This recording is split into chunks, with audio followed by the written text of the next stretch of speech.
اعوذ باللہ من الشیطان الرجیم،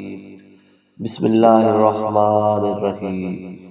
اور اگر تمہیں میاں بیوی کے درمیان آپس کی انبن کا خوف ہو تو شوہر کے گھرانے میں سے ایک فیصلہ کرنے والا اور بیوی کے گھرانے میں سے ایک فیصلہ کرنے والا مقرر کرو۔ اگر وہ دونوں فیصلہ اور صلح کرنا چاہیں گے تو اللہ دونوں کو توفیق دے گا۔ بے شک اللہ علم رکھنے والا، خبر رکھنے والا ہے۔ اور یکسو ہو کر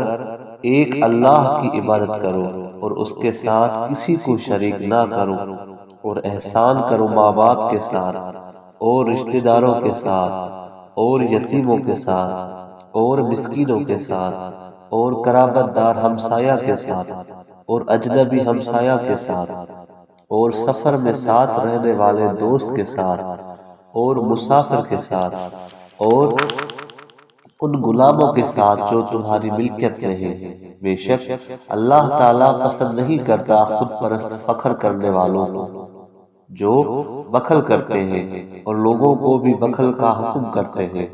اور اللہ نے اپنے فضل میں سے انہیں جو کچھ دے رکھا ہے اسے یعنی توریت میں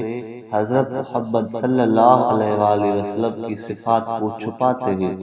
اور ہم نے کافروں کے لیے خوار کرنے والا عذاب تیار کر رکھا ہے۔ اور جو اپنا مال لوگوں کے دکھاوے کے لیے خرچ کرتے ہیں اور اللہ اور قیامت کے دن پر ایمان نہیں رکھتے، اور ہر وہ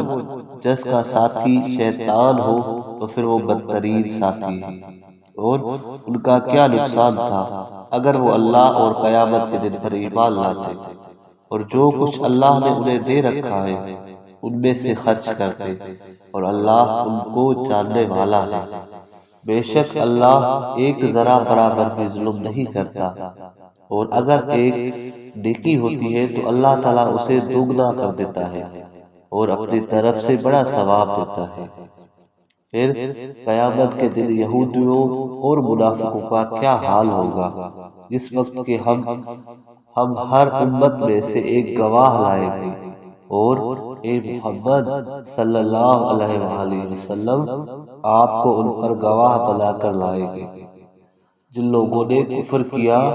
اور جنہوں نے رسول صلی اللہ علیہ وآلہ وسلم کی نافرمانی کی۔ اس دن وہ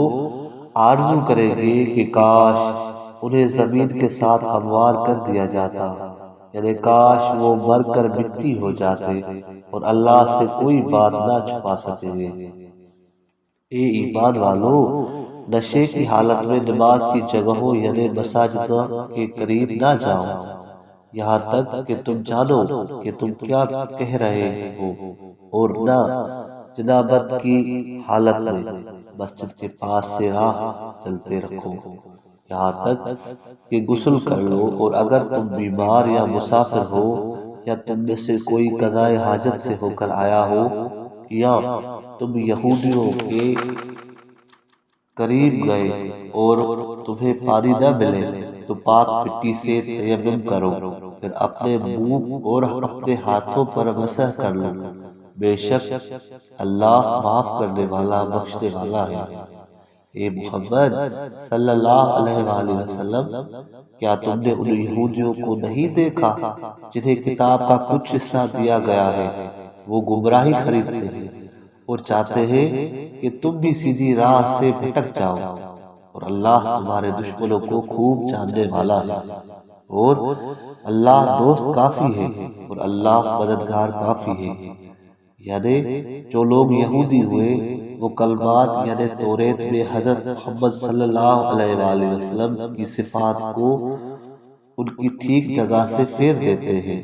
اور کہتے ہیں کہ ہم نے سنا اور نافرمانی کی، اور تو سن لے بغیر اس کے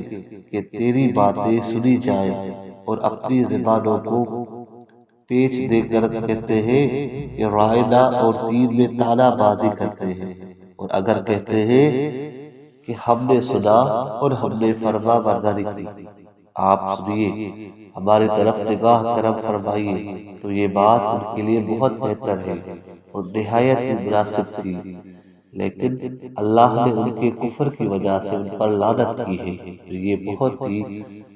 کب ایمان لاتے ہیں۔ صدق اللہ علی العظیم۔